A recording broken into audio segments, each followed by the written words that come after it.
თუ თქვენ ხშირად დაავადებით და ეძებთ რაიმე მეთოდს, რაც გაზრდის თქვენს იმუნურ სისტემას და მე ეძებთ ხოლმე ინტერნეტში, აბა რა შეიძლება დავლიო, რა შეიძლება მივიღო, მე ასეც გასწავლით, მაგრამ თქვენ აქ არ მოგიწევთ არაფრის ყიდვა, არაფერში ფულის გადახდა, არც აფთიაქში წასვლა, არც რამის შეძენა, არც ვინმეს აზრის მოსმენა, ის აბსოლუტურად უფასოა და ყველა თქვენგანს მასზე ხელი მიუწვდება.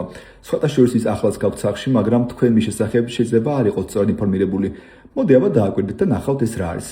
სხვათა შორის ამის თაობაზე ნიდერლანდებში გაკეთდა კვლევა. შეისწავლეს 3000-მდე ადამიანი და ნახეს, რომ ამ პროცედურების შემდეგ 30%-ით უფრო ნაკლებად ავადდებოდა ხალხი. 30% უფრო ნაკლებად. ეს სხვადასხვა საკმაოდ დიდი რიცხვი არის. თუ გავითვალისწინებთ, რომ უმრავლესობა რაც გათვლილი არის, თითქოს რომ აძიერებს იმუნიტეტს, არაფერსაც არ შვება. აი ნახეთ ეს რა მეთოდია. როცა თქვენ მიიღებთ შხაპს, აი ხო გადაივლეთ ხოლმე შხაპი, ხო? აი ამ თბილი შხაპის მიღების ბოლოს 30 წამის განმავლობაში თელს ხელზე გადაიტარეთ ცივი შხაპი. ნახეთ, აი თუ ამას გაკეთეთ ხა ყოველდღიურად, ეს იქნება ძალიან კარგი, მაგრამ თუ ამას თქვენ ყოველდღიურად ვერ ახერხებთ, მაშინ როცა არ მოახერხებთ, აი ხო გადაიბანეთ ხოლმე ტანი. ბოლოს 30 წამის განმავლობაში თელს ხელზე ცივი შხაპი გადაიტარეთ. აი ეს ისე კარგად გაზრდის თქვენს იმუნურ სისტემას, მეტი რო არ შეიძლება. იცი რა ხდება, როცა თქვენ იმათ ხოლმე თბილი წყლით, სისხლძარღვი ფართოვდება და მე როცა უცებ ქმნით აი კონტრასტულ პირობას, რომ ეგრევე თქვათ გადადიხართ ხოლმე ცივ წყალზე, ეს სისხლძარღვებს უცებ ავიწროებს, ეს ქმნის სხეულზე დადებით სტრესს და სწორედ ამის აპასუხოთ მე იმუნური სისტემა, განსაკუთრებით ლიმფოციტები და მონოციტები და კიდევ ბევრი სხვა უჯრედი მობილიზდება, რომ გაირკვეს რა ხდება. როცა თქვენ ამას აკეთებთ ხოლმე ყოველდღიურად, ხო?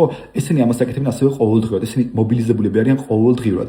და სხვათა შორის იმუნური სისტემის უკვე აქტივობა ხდება უფრო დაბალანსებული, არაპანიკური. ზოგადად, როცა ჩვენ რაღაც დაავადება გვემართება ხოლმე, ხშირად ჩვენ უფრო მძიმედ ვართ არა იმ პათოგენის გამო, არამედ უფრო ჩვენი იმუნური სისტემის გამო, რომ ისინი გიჟივით რეაგირებენ მასზე. ხო და აი ამ რაღაცის ყოველდღიური კეთებით, ხო? იმუნური სისტემა ყოველდღე ვარჯიშობს, ყოველდღე მობილიზებს და საბოლოო ჯამში უკვე ხვდება, რომ არ უნდა იმსკავსებოდეს გიჟს, როცა თქვენ რაიმე ვირუსული, ბაქტერიული ან რაიმე სხვა პათოგენით გამოწვეული დაავადება გექნებათ, ხო? მას იქნება სრულიად შვიდი რეაქცია და უფრო ადვილად და უფრო მშვიდად გაუმკლავდება. ასე თქვენი იმუნური სისტემა უფრო დარეგულირდება.